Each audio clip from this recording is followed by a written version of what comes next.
சென்னை கடலூர்ல வெள்ளத்தால பாதிக்கப்பட்ட மக்களுக்கு களத்தில் இறங்கி வேலை பார்த்துட்டு இருக்க எல்லா தோழர்களுக்கும் ஒரு வெளிநாட்டு வாழ் தமிழனா என்னோட மனமார்ந்த நன்றிகள். நீங்க பண்ற எல்லா உதவிக்கும் நன்றிங்கிற ஒரு சின்ன வார்த்தை ஈடாகாது. ஆனா இந்த நேரத்தில் எனக்கு வேற வார்த்தையே கிடைக்கல, என்னை மன்னிச்சிருங்க. அரசாங்கம் போர்க்கால அடிப்படையில் எல்லா நிவாரண உதவிகளையும் பண்ணிட்டு இருக்கு அப்படின்னு சொல்றாங்க. ஆனா அது நடக்குதா நடக்கலாம் எனக்கு தெரியல. ஆனா நீங்க மட்டும் இந்த போர்க்கால அடிப்படையில் இந்த உதவியை பண்ணாம விட்டுருந்தீங்கன்னா சென்னையோட நிலைமை என்ன ஆயிருந்திருக்குன்னு நினைச்சு கூட பார்க்க முடியல. விஷயத்துக்கு போறதுக்கு முன்னாடி இன்னைக்கு என்னை வெகுவா பாதிச்ச ஒரு முக்கியமான மேட்டரை பத்தி பேசி ஆகணும். தோழர்கள் நிறைய பேர் நிவாரண பொருட்களை எடுத்துட்டு கடலூர் மாவட்டத்துல பாதிக்கப்பட்ட மக்களுக்கு கொடுக்கறதுக்காக போயிட்டு இருந்திருக்காங்க. அப்போ ஆளுங்கட்சியை சேர்ந்த நிறைய நபர்கள் இவங்களை வழிமறிச்சு ஜெயலலிதா அம்மையாரோட படம் போட்ட ஸ்டிக்கர்களை நீங்க நிவாரண பொருட்கள் மேல ஒட்டி தான் கொண்டு போய் மக்கள்கிட்ட கொடுக்கணும் அப்படின்னு சொல்லியிருக்காங்க. இப்ப நிறுத்தி வைக்கப்பட்ட நேரத்துல பாத்தீங்கன்னா நிறைய உணவுப் பொருள் கெட்டு போயிருந்திருக்கு. அதே மாதிரி நிவாரண பணி நடக்கிற இடத்துல எல்லாம் அந்த அம்மையாரோட படம் கண்டிப்பா வைக்கணும் அப்படின்னு சொல்லி கட்டாயம் வேறுபடுத்திருக்காங்க. தமிழக அரசோட வெள்ள நிவாரண பணிக்காக மத்திய அரசு அரௌண்ட் 2000 கோடி அலோகேட் பண்ணிருக்கு.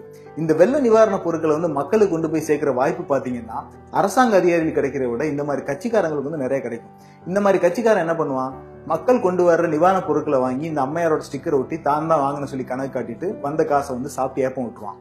அது மட்டும் இல்லாம அம்மான்னு அம்மா புராணம் பாடி ஏன்டா தமிழ்நாட்டை சுடுவராக பாக்குறீங்க, ஏன் இந்த திருந்தா ஜென்மங்கள்லாம் பத்தி பேசிக்கிட்டு வாங்க முக்கியமான விஷயத்த பார்க்கலாம்.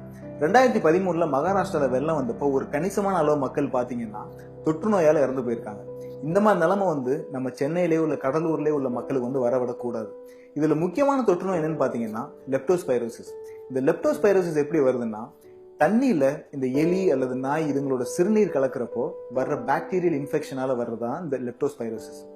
இந்த இன்ஃபெக்ட் ஆன தண்ணி நம்ம ஸ்கின்லயோ அல்லது நம்ம கண்லயோ படுறப்ப பாத்தீங்கன்னா ரொம்ப ஈஸியா அந்த பாக்டீரியா நமக்குள்ள போய் இந்த நோய் வர வாய்ப்பு இருக்கு. இதுல ரொம்ப முக்கியமான விஷயம் என்னன்னா, நம்ம உடம்புல ஏதாவது ஒரு காயம் இருந்ததுன்னா அந்த காயத்துல இந்த இன்ஃபெக்ட் ஆன தண்ணி படுறப்போ ரொம்ப ஈஸியா அந்த பாக்டீரியா நமக்குள்ள போய் ஈஸியா அந்த நோய் வர வாய்ப்பு இருக்கு. அதனால நமக்கு ஏதாவது காயம் இருந்ததுன்னா அந்த காயத்தை முடிஞ்ச அளவு க்ளோஸ் பண்ணிட்டு தண்ணியிலே படாத அளவு பார்த்துக்கிட்டா ரொம்ப ரொம்ப நல்லது. இந்த நோயை நம்ம ஆரம்ப காலகட்டத்திலே கண்டுபிடிச்சோம்னா ரொம்ப ஈஸியா குணப்படுத்திட முடியும். அதுவே முத்திடுச்சுன்னா தான் பாத்தீங்கன்னா kidney failure, liver failure and உயிரே போக கூட வாய்ப்பு இருக்கு. இந்த நோயோட அறிகுறி எல்லாம் பாத்தீங்கன்னா லேசான தலைவலி, காய்ச்சல், உடம்பு வலி அண்ட் உடம்பு மஞ்சளா மாறுறது. இந்த மாதிரி அறிகுறி எல்லாம் வெள்ளம் பாதிக்கப்பட்ட பகுதியில் யாருக்காவது இருந்ததுன்னா தயவு செஞ்சு உடனே போய் டாக்டரை பாருங்க பிளீஸ். வெள்ளம் பாதிக்கப்பட்ட பகுதியில தொற்றுநோய் வர்றதுக்கான இன்னொரு முக்கியமான காரணம் பாத்தீங்கன்னா தண்ணி. தயவு செஞ்சு நீங்க குடிக்கிற அல்ல யூஸ் பண்ற தண்ணியை நல்லா கொதிக்க வச்சுட்டு அப்புறம் யூஸ் பண்ணுங்க. அதே மாதிரி உங்க வீட்டுல எந்தெந்த பொருள்லாம் வெள்ளத்தால பாதிக்கப்பட்டிருக்கோ அதெல்லாம் நல்லா கிளீன் பண்ணதுக்கு அப்புறம் யூஸ் பண்ணுங்க. அண்ட் ஏதாவது ஒரு பொருள் இன்னும் ஈரமா இருந்ததுன்னா அதை நல்லா வாஷ் பண்ணிட்டு ட்ரை ஆனதுக்கு அப்புறம் யூஸ் பண்ணுங்க. அண்ட் உங்க குழந்தைங்களை தண்ணியில விளையாட விடாதீங்க. குழந்தைங்க யூஸ் பண்ற பொம்மையெல்லாம் இன்னும் ஈரமா இருந்ததுன்னா அதை நல்லா வாஷ் பண்ணிட்டு ட்ரை ஆனதுக்கு அப்புறம் விளையாட கொடுங்க.